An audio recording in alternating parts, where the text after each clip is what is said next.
বেশ কিছুদিন ধরে আমার ইউটিউব ফিড জুড়ে রয়েছে শুধুই হ্যান্ডমেড স্টিকারের ভিডিও। তাই ভাবলাম চেষ্টা করে দেখাই যাক আমিও বানাতে পারি কি না।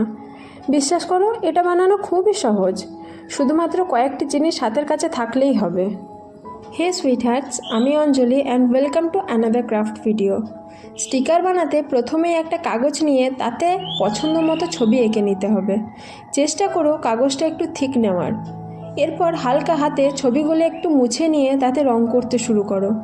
আমি এখানে ডোমসের ব্রাশ পেন ইউজ করছি, তোমরা স্কেচ পেন, ওয়াটার কালার যে কোনো কিছু ইউজ করতে পারো। জানো তো, আমাদের ছোটোবেলায় এসব ক্রাফট আইডিয়াও ছিল না, এত জিনিসও ছিল না, আবার ইন্টারনেটও ছিল না। তাই তো ছোটোবেলায় এসব বানানোর সুযোগ হয়ে ওঠেনি। কিন্তু তাতে কি, তোমরা যারা ছোটরা আমার ভিডিও দেখছো, তোমরা খুবই ইজিলি এটা বাড়িতে বানাতে পারবে আর নিজের পছন্দ মতো স্টিকার বইয়ে খাতায় লাগাতেও পারবে। যাই হোক, ছবিগুলো আঁকা কমপ্লিট হয়ে যাওয়ার পর ওগুলোকে কেটে নিতে হবে। একদম বর্ডার ধরে না কেটে বর্ডার থেকে আর একটু করে ছেড়ে কাটতে হবে, তাতে স্টিকারটি আরও সুন্দর লাগবে।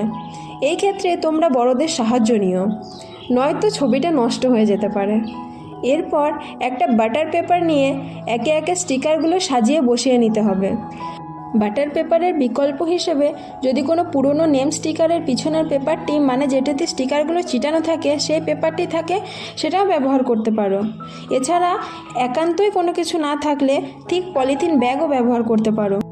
একটা চওড়া ট্রান্সপারেন্ট সেলোটেপ স্টিকারগুলোর উপরে খুব সাবধানে বসিয়ে দাও, আর খেয়াল করো যেন ছবিটার চারিপাশে একটু করে সেলোটেপ বেশি থাকে।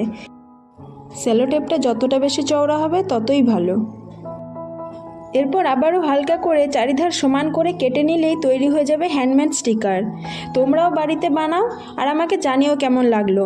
ভিডিওটি লাইক করে দিও ও চ্যানেলটি সাবস্ক্রাইব করে দিও। রাধে রাধে।